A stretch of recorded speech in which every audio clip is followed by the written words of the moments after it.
do you believe that James Comey should be perp? Yes, back there, sorry. Jay Jones has not dropped out of the race for Attorney General in Virginia. He's under immense pressure to do so. Yes. He hasn't.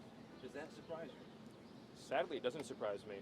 Look, what you saw with the Jay Jones comments, and it's a piece of this whole conversation, was the deeply held inner monologue of a high-ranking Democrat.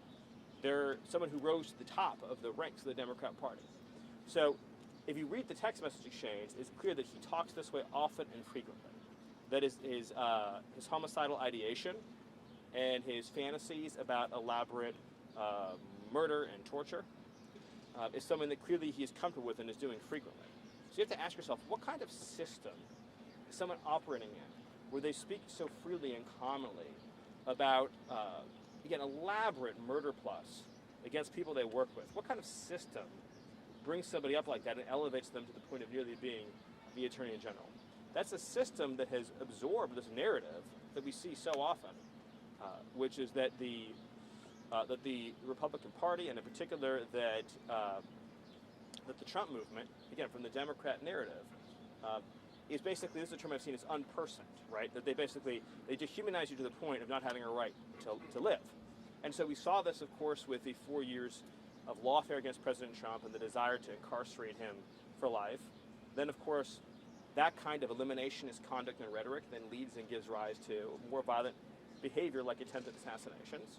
And now, of course, because so much of this conduct was never punished over time, now we see so many Americans, not all Americans, of course many foreigners too, who feel very comfortable engaging in direct day-to-day violence against ICE officers. It's a common experience for ICE officers when they're conducting an arrest to be physically assaulted by others while they are carrying out an arrest.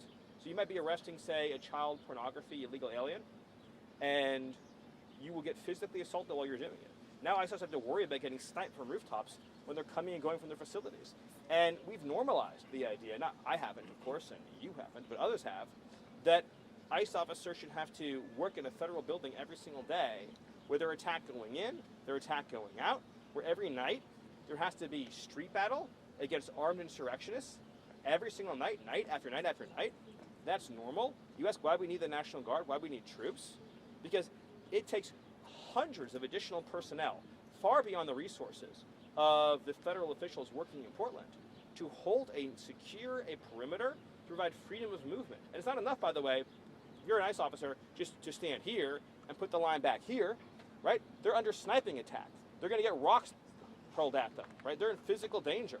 So you have to clear a safe perimeter so that ICE officers can carry out their duties without being an imminent threat of physical harm. And the fact that we've normalized these attacks on ICE officers, that is how you end up in a society in which domestic terrorism becomes the norm, and eventually elections don't carry the day because violence beats votes. And that's what we're seeing attempted. And so when we see a muscular response from the federal government, it's because we're not going to let violence beat votes. Next question.